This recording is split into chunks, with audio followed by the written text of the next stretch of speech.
ചതുരം കാണുമ്പോൾ നമുക്ക് അതിലെ എല്ലാ കഥാപാത്രങ്ങളോടും ഏതെങ്കിലും ഒരു സമയത്ത് ദേഷ്യം തോന്നും. അതുപോലെ തന്നെ എല്ലാ കഥാപാത്രങ്ങളോടും ഏതെങ്കിലും ഒരു സമയത്ത് സിമ്പതിയും തോന്നും. സിദ്ധാർത്ഥ് ഭരതന്റെ സംവിധാനത്തിൽ സ്വാസിക, അലൻസിയർ, റോഷൻ എന്നിവർ പ്രധാന കഥാപാത്രങ്ങളായി എത്തിയ എറോട്ടിക് ത്രില്ലർ സിനിമ ചതുരത്തിന്റെ അനാലിസിസ് വീഡിയോ ആണ്. സ്പോയിലേഴ്സ് ഉണ്ടായിരിക്കും. സിനിമയിൽ ഒരിടത്ത് റോഷന്റെ കഥാപാത്രം സെലീനയോട് ചോദിക്കുന്നുണ്ട്, എങ്ങനെയാണ് ഇത്രയും സുന്ദരിയും ചെറുപ്പക്കാരിയുമായ ഒരാൾ എൽദോയെ പോലെ ഒരാളുടെ ഭാര്യയായി എന്ന്. അതിന് സെലീന പറയുന്ന ഉത്തരം, ഇത് നമ്മൾ പണ്ട് മുതലേ കേൾക്കുന്ന ഒരു കഥയല്ലേ, വലിയൊരു ബംഗ്ലാവ്, അതിൽ പെട്ടുപോകുന്ന പാവം പെൺകുട്ടികൾ. സംഭവം ശരിയാണ്. ചതുരം എന്ന സിനിമയും പറയുന്നത് അങ്ങനെ പണ്ട് മുതലേ നമ്മൾ കുറെ കേട്ടിട്ടുള്ള ഒരു കഥയാണ്. ഒരു വയസ്സൻ പണക്കാരന്റെ ചെറുപ്പക്കാരിയായ ഭാര്യ വയസ്സൻ ഭാര്യയെ ഉപദ്രവിക്കുന്ന ആളാണ്. ഒടുവിൽ വയസ്സൻ വീണു പോകുമ്പോൾ ഒരു ചെറുപ്പക്കാരൻ കടന്നു വരുന്നു. ചെറുപ്പക്കാരനും വയസ്സന്റെ ഭാര്യയും തമ്മിൽ അടുക്കുന്നു. വയസ്സന്റെ ഭാര്യച്ച സ്വത്ത് കൈക്കലാക്കാൻ ഭാര്യ പുതിയ യുവാവിന്റെ സഹായം തേടുന്നു. ഒരു എറോട്ടിക് ത്രില്ലറിന് വേണ്ടി മനസ്സിൽ വരുന്ന ഏറ്റവും ബേസിക് ആയ ഒരു കഥ. ഈ ഒരു ബേസിക് കഥയിൽ കുറച്ച് ഗോൺ ഗേൾ ടൈപ്പ് മാനിപ്പുലേറ്റീവ് ആയ ക്രിമിനൽ ബുദ്ധിയുള്ള പെണ്ണ് എന്നൊരു സംഭവം കൂടി മിക്സ് ചെയ്തതാണ് ചതുരം എന്ന സിനിമ. ഗ്രേ ഷെയ്ഡുള്ള നായിക കഥാപാത്രങ്ങളുടെ സിനിമകൾ നമുക്ക് ഇഷ്ടമാണ്.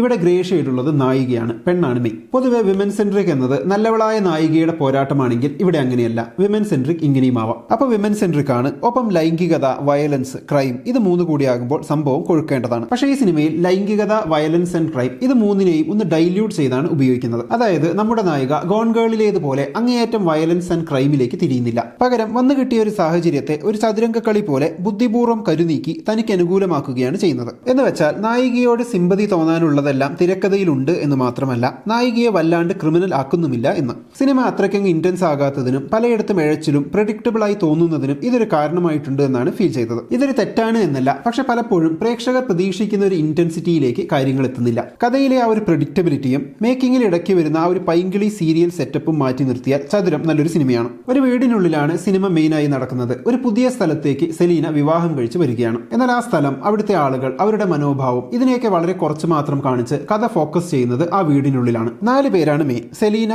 എൽദോ, സെലീനയുടെ കാമുകൻ, കാമുകന്റെ കാമുകി. 4 കോണുകളുള്ള ചതുരം ഈ 4 പേരുടെ പ്രണയകഥ എന്നർത്ഥത്തിൽ വന്ന പേരാകാം. അതുപോലെ ചതുരംഗ കളത്തിലെ ചതുരങ്ങളാകാം. അതുമല്ലെങ്കിൽ വീട്ടിലെ 4 ചുവരാകാം. വീടിനുള്ളിൽ അടിച്ചമർത്തപ്പെട്ട ഒരു പെണ്ണ് തന്റെ ശരീരം, തന്റെ ബുദ്ധി, ഇമോഷണൽ മാനിപ്പുലേഷൻ ഇതൊക്കെ ഉപയോഗിച്ച് സെന്റിമെന്റ്സിനെ മാറ്റി നിർത്തി കളിച്ച് ചുറ്റുമുള്ള ആണുങ്ങളെ തോൽപ്പിക്കുന്നതാണ് ചതുരം പറയുന്നത്. അങ്ങനെ നോക്കുമ്പോൾ ചതുരം ഒരു ഇന്റലക്ച്വൽ എ പടമാകാനുള്ള ശ്രമത്തിലാണ് എന്ന് പറയാം. ചെസ് കളിയിൽ സെലീനയോട് തോൽക്കുന്ന എൽദോ ദേഷ്യമൂത്ത് സെലീനയെ നന്നായി ഉപദ്രവിക്കുന്നുണ്ട്. വേറൊരു സമയത്ത് ബെൽതാസർ പറയുന്നുണ്ട്, ആദ്യമായാണ് ഒരു പെണ്ണെന്നെ തോൽപ്പിക്കുന്നതെന്ന്. അതുപോലെ ആ വീട്ടിലെ റാണിയാണ് സെലീന എന്ന പ്രയോഗവും വീണുപോയ രാജാവാണോ എൽദോ എന്നൊരു ചോദ്യവും സിനിമയിലുണ്ട്. എതിർപക്ഷത്തെ അനങ്ങാൻ പറ്റാത്ത രാജാവായി എൽദോയെയും രാജാവിന് ചെക്ക് പറഞ്ഞ റാണിയായി സെലീനയെയും റാണിയുടെ കാലാളായി ബെൽതാസറിനെയും ഒരു ചെസ് കളി പോലെ സിനിമ കാണിക്കുകയാണ്. സംഭവം ഇങ്ങനെയൊക്കെയാണെങ്കിലും സിനിമയുടെ മേക്കിംഗ് അത്ര എക്സ്ട്രാ ഓർഡിനറി ആയി തോന്നിയില്ല. അഭിനേതാക്കളുടെ പ്രകടനമാണ് സിനിമയെ വാച്ചബിൾ ആക്കുന്നത്. അലൻസിയർ പലവിധ ഭാവങ്ങളിലൂടെ കടന്നുപോയി ഗംഭീരമായി ആ കഥാപാത്രമായി മാറി. തളർന്നു പോകുന്ന കഥാപാത്രം ഒരു സ്റ്റീരിയോ ടൈപ്പ് ആകാതിരുന്നാൽ മതി. റോഷന്റെ പ്രണയം,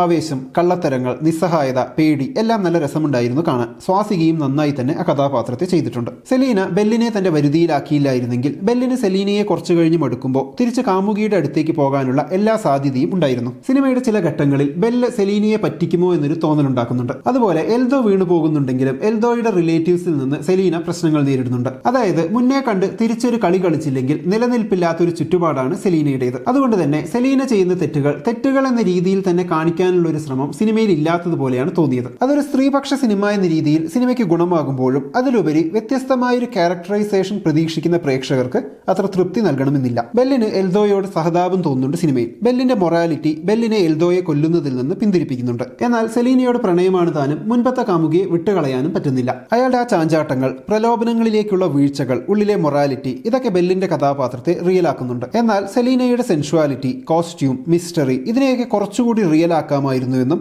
അതിൽ സംവിധായകൻ അത്രയ്ക്കങ്ങ് വിജയിച്ചില്ല എന്നുമാണ് പേഴ്സണലി തോന്നിയത്. ആകെ മൊത്തത്തിൽ ഒരു പ്രഡിക്റ്റബിൾ ത്രെഡിലൂടെയാണ് സംഭവം പോകുന്നതെങ്കിലും ചില വായനകൾക്ക് സ്പേസ് ഇട്ട് തരുന്ന തരത്തിലുള്ള ഒരു കഥയാണ്. മേക്കിംഗ് സ്ലോ പേസ് എന്നതിനേക്കാൾ ഇടയ്ക്കൊക്കെ ബോറടിപ്പിക്കുന്ന തരത്തിലേക്ക് പോകുന്നുണ്ട്. എന്തായാലും ഈ ഇടെ ഇറങ്ങിയ സൂപ്പർ സ്റ്റാർ സിനിമകളേക്ക് വെച്ച് നോക്കുമ്പോൾ ചതുരം എത്രയോ ഭേദമാണ്. കുറച്ച് പ്രശ്നങ്ങളൊക്കെ ഉണ്ടെങ്കിലും കണ്ടിരിക്കാം. എന്താണ് ചതുരം എന്ന സിനിമയെക്കുറിച്ചുള്ള നിങ്ങളുടെ അഭിപ്രായം? കമന്റ് ബോക്സിൽ എഴുതുമല്ലോ. നമുക്ക് അടുത്ത വീഡിയോയിൽ വീണ്ടും കാണാം. ബൈ.